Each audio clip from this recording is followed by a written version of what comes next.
I'm Saelia Aparicio. I come from a secret island in Spain, and I studied at the RCA in London.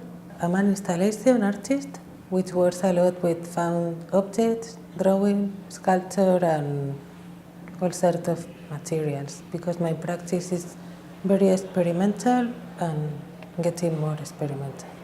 When I was a teenager, I used to be like I wouldn't say a graffiti artist, but I would do graffiti.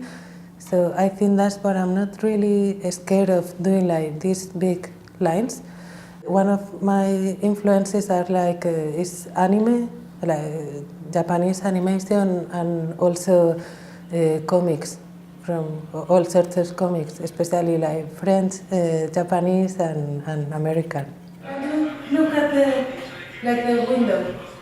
I use lots of found objects that then I intervene, and I try to take them into kind of a strange parallel world when like the material qualities is almost like corporeal and a bit gross, but at the same time very alluring to the sight.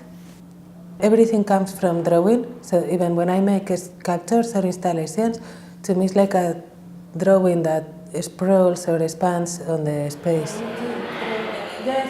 The installation I'm preparing for the atrium is called Be Humble, and it's a combination of a mural and some stools that I have been working with the designer and my older sister, Saelia Aparicio, and it's like about the different physicalities of the body. It's the first interactive piece that I'm doing, or like not interactive, but that people will be able to interact and sit on the stools and contemplate or look at the mural.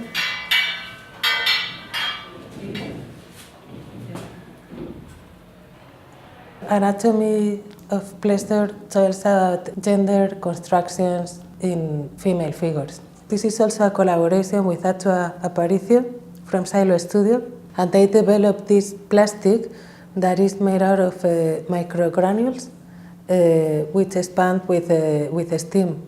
So we put these microgranules like sand in fabric molds, and we made like these organs in like super jazzy, bright colors that look very toxic.